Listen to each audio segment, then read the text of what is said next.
من ثمرات النخیل والاعناب، اور کھجور اور انگور کے پھلوں میں سے بھی اللہ تعالیٰ نے تمہارے لیے غذا کا بندوبست کیا ہے. کیا؟ تتخذون منہ سکرا، اس میں سے تم اس کی نبیذ تیار کرتے ہو، جوس تیار کرتے ہو، اس کا رس نچوڑتے ہو.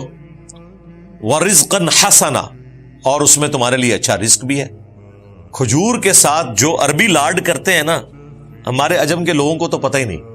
وہاں کو کھجور کا حلوہ بھی ملے گا، کھجور کا ملک شیک بھی ملے گا، کھجور میں سے وہ گٹھلی نکال کے اس میں بادام بھی ڈالیں گے. کیا کیا نخرے اٹھاتے ہیں وہ کھجور کے. اور کھجور کا درخت بھی جو ہے نا میرے بھائی، یہ درخت اتنا مشکل سے پروان چڑھتا ہے، پہلی دفعہ یہ تقریباً 15 سال کے بعد جا کے فروٹ دیتا ہے کھجور کا درخت. پھر اس کی جو وہ کیاریاں ہوتی ہیں، جس طریقے سے اس کی حفاظت کرتے ہیں، بڑا یونیک درخت ہے. ریگستان کے اندر اللہ تعالیٰ نے اس کے اوپر فروٹ لگا دیا، اور کتنی بلندی کے اوپر، اور پھر سال ہر سال وہ پھل دیتا رہتا ہے. ایک بیج آپ نے بویا تھا اور ہر سال آپ ہزاروں کلو گرام اس کے اوپر سے کھجوریں اتارتے ہیں.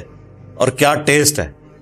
یہ تو جب حج اور عمرے کا سلسلہ زیادہ شروع ہوا ہے اور ہمارے پاس مکے اور مدینے کی کھجور آئی ہے نا، تو ہم نے کھجور کو سیریس لینا شروع کیا. ورنہ ہمارے ہاں یہاں جو کھجوریں بکتی تھیں، اس سے تو کھجور کے لیے کبھی بھی ہمارے دل میں کوئی اچھے جذبات نہیں پیدا ہوئے کہ یہ کوئی فروٹ ہے.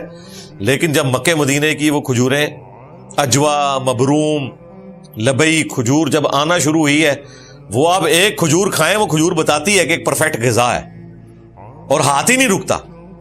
اب پاکستان میں بھی انہوں نے اس کو کاشت کرنا شروع کیا، سندھ کے اندر، جنوبی پنجاب میں، یہاں پہ بھی لگنی شروع ہوگی ہے کھجور.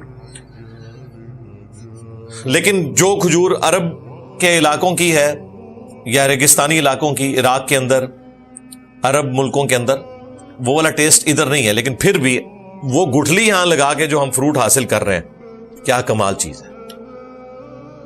ابھی تو آپ تجربہ کریں، فروٹ چاٹ کے اندر کبھی اس کھجور کو کاٹ کے ڈال لیں، اس کا ٹیسٹ فیل کریں. اس کے اوپر ملائی ڈالیں، اس کے اوپر پنیر ڈالیں، آپ کو کھجور اپنا ٹیسٹ دے گی. اس کا ملک شیک بنائیں، صرف عام حالت میں کھجور کھانا وہ بھی ٹیسٹ ہے. پھر اس کی نبیذ بھی ملتی ہے، یعنی وہ نشہ نہ کرنے والی، آپ سمجھ لیں شراب، جس طرح آب جو ہوتا ہے، کھجور کی بھی ہوتی ہے اس طرح کی. وہ سنت ہے، صحابہ اکرام پیتے تھے. وہ شراب نہیں ہوتی ہے، وہ شراب کا لفظ پینے والی چیز کے لیے عربی میں استعمال ہو جاتا ہے، وہ نبیذ ہوتی ہے. کمال چیز. اور انگور کا بھی جوس نکلتا ہے. وہ جب ایک بری فارم میں اسے آپ خراب کرتے ہیں، وہ شراب بن جاتا ہے. لیکن انگور کا جوس جب نکالا جاتا ہے، تازہ انگوروں کا، کمال چیز ہے. فروٹ چاٹ میں انگور کو ڈالیں، ڈائریکٹ انگور کھائیں. اگر آپ نے وہ کھٹے انگور کھائے ہوئے ہیں تو ظاہر ہے پھر انگور کے لیے کوئی اٹریکشن نہیں. لیکن اگر آپ نے یہاں ہمارے کوئٹہ میں سندرخانی جو انگور ہوتا ہے، اس کا کیا ٹیسٹ ہوتا ہے. اس طریقے سے کابل سے، ایران سے وہ موٹے والا ٹافی انگور آتا ہے، کیا ٹیسٹ ہوتا ہے. وہ تو پورے کا پورا انگور ایک پورا نوالا ہوتا ہے، جب آپ کھاتے ہیں اس کا ٹیسٹ فیل کرتے ہیں. تو اللہ تعالیٰ نے یہ سارے کا سارا رزق رکھ دیا. اس میں ایک شربت والا معاملہ ہے، کیونکہ اگلے زمانوں میں تو ظاہر ہے کہ آپ کے پاس چینی والا معاملہ کوئی نہیں ہوتا تھا. گنا بھی ہمارے ان علاقوں میں پایا جاتا ہے، ان علاقوں میں گنا نہیں ہوتا تھا کہ جس سے کوئی اس طریقے سے گڑ نکال لیں یا اس طرح کے معاملات. تو عرب ملکوں میں تو کھجور کے ذریعے وہ جو میٹھا، جسے ہم کہتے ہیں نا کہ میٹھا ہو جائے کچھ، وہ یہی کچھ ہوا کرتا تھا. یہ تو چینی جب بیماری آئی ہے نا، تو سویٹس کی دکانیں کھلنی شروع ہوئی ہیں. اور مجھے تو سخت نفرت ہے یہ جو سویٹس والا معاملہ ہے. انہوں نے آ کے نیچر کو ریپلیس کیا ہے. ورنہ پہلے لوگ کسی کے گھر فروٹ لے کے جاتے تھے، اب لوگ مٹھائیاں لے کے جاتے ہیں. یہ مٹھائی ایکویلنٹ ٹو فروٹ بنائی گئی ہے. نیچرل چیز تو فروٹ ہے. میٹھا کسی کے گھر لے کے جانا ہے، بھلے تھوڑا لے جائیں، اسے آپ فروٹ دیں، بجائے یہ کہ سنتھیٹک چیزیں بنی ہوئی. چلیں خوشی کے موقع کے اوپر جب بڑے لیول کے اوپر آپ نے کوئی میٹھا تقسیم کرنا ہے اور خرچہ بھی چاہتے ہیں تھوڑا کم ہو جائے تو ٹھیک ہے، کوئی ایسا معاملہ ہو جائے. ادروائز تو فروٹ کے ہوتے ہوئے سویٹس کی دکانیں نہیں ہونی چاہیے. سویٹس کی دکانیں جو ہیں وہ اصل میں پھلوں کی دکانیں ہیں اگر دیکھا جائے، اور پھل اللہ تعالیٰ کا فنش پروڈکٹ ہے. اس کے اوپر کبھی غور کریں اللہ تعالیٰ پھلوں کا ذکر کیوں کرتا ہے دنیا میں بھی اور جنت میں بھی؟ باقی چیزوں کو فنشڈ پروڈکٹ بنانے کے لیے اتنی ایفرٹ پٹ کرنی پڑتی ہے. ہماری بیسک نیڈ یہاں پہ سب کانٹیننٹ کے لوگوں کی گندم ہے، یہ ہمارا مسئلہ ہے. دوسرے ملکوں میں کہیں پہ چاول ہے، کہیں پہ سی فوڈ ہے، کہیں پہ آلو ہے، ہم ذرا گندم شوق سے کھاتے ہیں. گندم کو روٹی تک پہنچانے کے لیے کیا کیا پاپڑ بیلنے پڑتے ہیں آپ کو. گندم اگائی جاتی ہے کتنی محنت سے، پھر اس کی کٹائی ہوتی ہے، پھر دانے الگ کیے جاتے ہیں، ان کو پھر پیسا جاتا ہے، پھر اس آٹے کو ایفرٹ کر کے گوندنا پڑتا ہے. گوند کے بھی فوراً روٹی پکائیں گے اس کا ٹیسٹ ہی کو نہیں بنتا، تھوڑی دیر کے لیے رکھا جاتا ہے. اس کے بعد بھی آگ جلانی پڑتی ہے، توا گرم کرنا پڑتا ہے، پھر اس پیڑے کو روٹی کی فارم میں لے کے جا کے اس کے اوپر رکھنا پڑتا ہے یا تندور میں گرم تندور میں لگانا پڑتا ہے، پھر جا کے اس کو ٹائملی اتارنا پڑتا ہے. تب یہ گندم اس قابل ہوتی ہے کہ آپ اسے استعمال میں لائیں. لیکن سرکار فروٹ کے ساتھ تو کچھ بھی نہیں کرنا پڑتا. انار توڑے کھا لیں، کھجور اتارے کھا لیں، انگور توڑے کھا لیں. فنشڈ پروڈکٹ ہے فروٹ، ویلیو ایڈیشن کوئی کرنی نہیں پڑتی، قدرت نے تیار کر کے آپ کو دیا ہوا ہے. ورنہ آپ امیجن کریں کہ اگر آم آپ کو اتنی ساری فیزز سے گزار کے آم کھانا پڑے تو کتنی ایفرٹ والا کام ہو، ہم تصور بھی نہیں کر سکتے. تربوز ہے، لے کے آتے ہیں بس کاٹتے ہیں، فنش پروڈکٹ ہے. یہ نہیں ہے کہ گھر لا کے رکھا ہے اور اب اس کے اوپر کوئی ایفرٹ پٹ ہونی ہے، کئی سٹیجز سے گزرنا ہے تو تب جا کے اس نے تیار ہونا ہے. نہیں، اسی لیے اللہ تعالیٰ نے فروٹ کا اتنا زیادہ ذکر کیا. ان فی ذلک لآیۃ لقوم یعقلون، بے شک اس میں نشانی ہے عقل والوں کے لیے. عقل والوں نے نشانی کیا لینی ہے؟ نشانی یہ لینی ہے کہ یہ تمام مخلوقات ایک کریٹر نے بنائی ہیں، اسی خالق نے مجھے پیدا کیا ہے. جس طرح یہ تمام چیزیں کسی مقصد کے لیے اس نے بنائی ہیں، دودھ کا مقصد ہے، کھجور کا مقصد ہے، انگور کا مقصد ہے، ان تمام نعمتوں کا مقصد ہے، مجھے بھی کسی مقصد کے لیے اس نے بنایا ہے. اور اگر میں نے وہ مقصد پورا نہ کیا تو مجھے اس کے عذاب سے کوئی نہیں بچا سکتا. یہ ہے رزلٹ. اور پھر اس ہستی کے ساتھ مخلوق کو شریک نہیں کیا جا سکتا. وہ مخلوق جو اللہ تعالی کے رزق کی محتاج ہو، جو کھانا نہ کھائے تو موت واقع ہو جائے، جو پانی نہ پیے تو موت واقع ہو جائے، جو مخلوق کھا لے اور وہ کھانا ہضم نہ ہو تو موت واقع ہو جائے، وہ کھانا اگر جسم سے نہ نکلے تو موت واقع ہو جائے، وہ مخلوق جو 24 گھنٹے میں ایک دفعہ نیند کی محتاج ہو، اگر نیند نہ پوری کرے اگلے 24 گھنٹے میں پرفارم ہی نہ کر سکے، وہ مخلوق جسے وقت کے ساتھ ساتھ بوڑھا ہو جانا ہو، اس کی انرجی کم ہو جانی ہو اور الٹیمیٹلی اسے موت آ جانی ہو، وہ کبھی بھی اللہ تعالیٰ کی ریپلیسمنٹ نہیں ہو سکتی، وہ خدا کی جگہ نہیں لے سکتی. انسان کو اللہ تعالیٰ نے ان 4 کمزوریوں کے ساتھ اتنا لاچار بنا دیا ہے. بڑے سے بڑا انسان ہو، خواہ وہ پیغمبر ہو، کوئی اہل البیت میں سے ہو، کوئی صحابی ہو، یا ان بچاروں کا کوئی بزرگ ہو، وہ تو شاہی کوئی نہیں نا، چلو ایویں چگے ذکر کر دینے. کوئی اپنے آپ کو روٹی سے آزاد کر سکتا ہے؟ اللہ تو قرآن میں کہہ رہا ہے عیسیٰ اور ان کی ماں بھی روٹی کے محتاج تھے. ایسوں کو پوج رہے ہو جو تمہارے نہ نقصان کے مالک ہیں نہ نفع کے. اللہ اکبر. پوجنے کی بھی نفی ہوئی اور مشکل کشا ہونے کی بھی نفی ہوئی. یہاں پہ لوگ کہتے ہیں ہم تو نہیں بابوں کو پوج رہے، اللہ نے صرف پوجنے کی نفی نہیں کی، کہا کہ نفع نقصان کے مالک بھی نہیں. اور عیسیٰ اور اس کی ماں اگر کسی کے نفع نقصان کے مالک نہیں تو بابے تو شاہی کوئی نہیں. سیدھی جی گل ہے. 4 کمزوریاں روٹی کا محتاج کر دی ہے، وہ کسی بھی فارم میں ہو، کھانا. دوسری کمزوری ٹوائلٹ، ہاں جی. تیسری کمزوری نیند، اور چوتھی سب سے بڑی موت. یہ 4 کمزوریاں اگر دور کر دیں کسی انسان کو خدا کی حاجت ہی نہیں رہتی. انسان پھر ٹھیک ہے چاہے وہ دعویٰ خدائی کرے دعویٰ پیغمبری کرے اسے کوئی فرق نہیں پڑتا.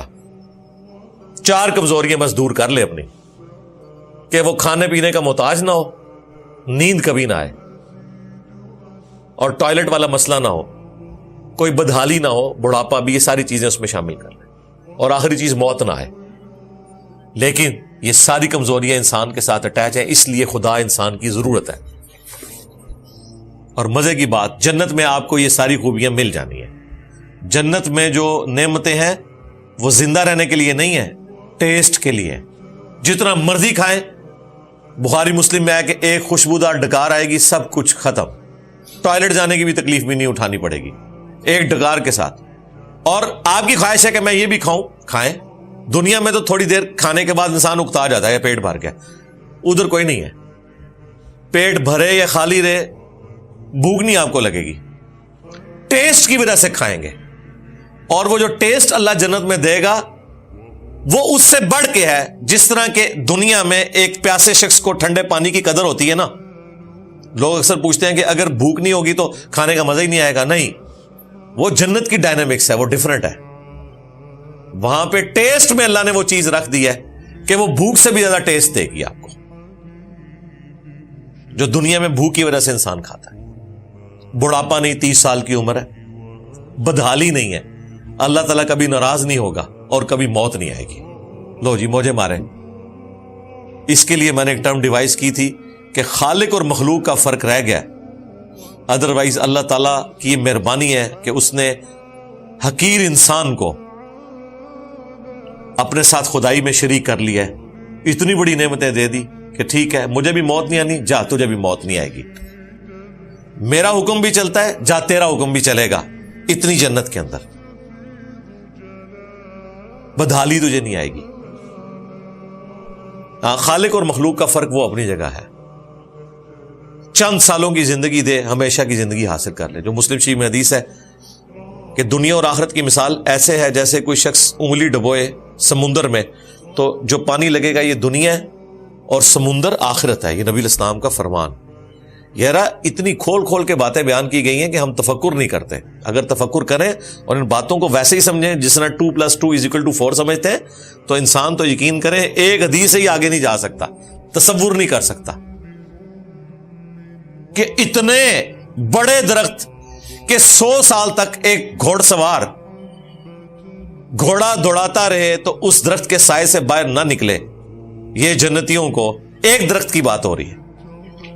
یہ باتیں ہمارے بزرگوں کو کبھی سمجھ آ ہی نہیں سکتی تھی. صحابہ تابعین کا ایمان بالغیب تھا, لیکن آج ہمیں سائنس نے بتا دیا ہے کہ کائنات کی چوڑائی کتنی ہے. ابھی جو اس وقت تک دریافت ہوئی ہے 93 بلین لائٹ ایئرز, 93 ارب سال تک روشنی چلتی رہے. اتنی تو کہہ رہے ہیں جی ہم نے یعنی ایسٹیمیٹ کر لیا, اس سے بڑی بھی ہو سکتی ہے. یہ بھی آپ کو لیٹسٹ فگر بتا رہا ہوں, 93 ارب سال روشنی چلے. اور روشنی کس طرح چلتی ہے؟ روشنی بھائی گھوڑے کی رفتار سے, جہاز کی رفتار سے نہیں چلتی. روشنی زمین کے 7 چکر کاٹ لیتی ہے 1 سیکنڈ میں. 40,000 کلومیٹر ہے سرکمفرنس, 3 لاکھ کلومیٹر 1 سیکنڈ میں. روشنی 1 سیکنڈ میں 3 لاکھ کلومیٹر چلی جاتی ہے 1 سیکنڈ میں. آپ ایک دن کی کیلکولیشن کریں تو آپ کا چھوٹا موٹا کیلکولیٹر تو فیل ہو جائے گا کہ ایک دن میں روشنی کہاں پہنچ جائے گی. 1 سال میں جہاں پہنچ جائے گی نا وہ 1 لائٹ ایئر ہوتا ہے. اور 93 بلین لائٹ ایئرز, میں کہتا ہوں جی 93 ایئرز لائٹ ایئرز بھی ہوتے ہیں نا, وہ بھی نہیں مزہ امیجن کر سکتا. 93 ارب لائٹ ایئرز, اور 1 ارب اتنا فگر ہے کہ اگر آپ 24 گھنٹے گنتی گنے نا تو 25 سے 30 سال چاہیے 1 ارب پورا کرنے کے لیے. تو اب آپ اندازہ کر لیں, یہ اللہ تعالیٰ نے اتنی بڑی کائنات رکھی ہے. تو اب سمجھ آتی ہے کہ واقعی یار 100 سال تک گھوڑا دوڑا لے, گھوڑا روشنی کی رفتار سے تو نہیں چلے گا. گھوڑے نے 100 سال میں جتنا فاصلہ طے کرنا ہے, روشنی نے تو وہ 5 منٹ میں طے کر لینا ہے. تو واقعی اتنی بڑی ہے کائنات بالکل. اور یہ وہ ہے جو ابھی دریافت ہوئی ہے. اور ابھی سائنٹسٹ ہمیں یہ بتا رہے ہیں کہ دنیا میں سمندر کے کناروں پر ریت کے جتنے ذرے ہیں نا یہ کم ہیں، پلینٹس اس سے زیادہ ہیں. آپ تو ایک دریا کے، ایک شہر کے ایک چوراہے پہ کھڑے ہو کر اگر ایک مٹھی اٹھائے نا ریت کی، وہ نہیں گن سکتے. دنیا میں جتنے ساحل سمندر کی ریت ہے اس کا کوئی کیلکولیشن کر سکتا ہے؟ پاکستان کو صرف 700 کلومیٹر سمندر لگتا ہے، اور پاکستان کا تو ایریا دیکھا جائے تو کچھ بھی نہیں ہے. 700 کلومیٹر کی ریت، اس کا ایک ایک ذرہ گنے. یہ سائنٹسٹ کہہ رہے ہیں کہ یہ کم ہے، کائنات میں ستارے اس سے زیادہ ہیں. تو اب آپ کو سمجھ آ جائے گی بخاری مسلم کی حدیث کے آخری جنتی کو بھی 10 پلینٹ ارتھ ملیں گے. کوئی مشکل نہیں، 10 پلینٹ ارتھ، 10 گنا جنت. یہ سب سے آخر میں جو لاکھوں سال کے بعد جہنم کا عذاب بھگت کے نکالا جائے گا. یہ اس کی بات نہیں ہو رہی ہے کہ جو بغیر حساب و کتاب کے جائے گا، نہ نہ نہ، یا حساب و کتاب کے بعد تھوڑی سی نیکیاں زیادہ ہوگی. وہ بالکل آخر میں جو بخاری مسلم میں ہے کہ اس کے پلے سوائے ایک نیکی کے کوئی نہیں ہوگی کہ اس نے زندگی میں ایک دفعہ لا الہ الا اللہ پڑھا ہوگا، بس قانوناً وہ خدا کے ماننے والا ہوگا، باقی اس کے پلے کوئی نیکی نہیں ہوگی. اسے بھی 10 گنا جنت مل جانی ہے. تو یہ کائنات اللہ تعالیٰ نے اتنی بڑی بنائی ہے. اللہم انا نسألک جنت الفردوس مع النبیین والصدیقین والشہداء والصالحین. محنت کرنی ہے تو جنت الفردوس کے لیے کرنی ہے، پیغمبروں کے ساتھ. اس سے نیچے کے لیے محنت ہی نہیں کرنی بھائی. ہاں، کیونکہ یہ ایک بار ہی آپ کا چانس لگنا ہے. جنت میں جا کے کوئی جنت الفردوس میں نہیں جا سکتا. جو کچھ کمانا ہے آپ نے وہ یہاں سے کما کے جانا ہے. یہ ہے اصل میں وہ کھیتی جس کو آپ نے بونا ہے اور آخرت میں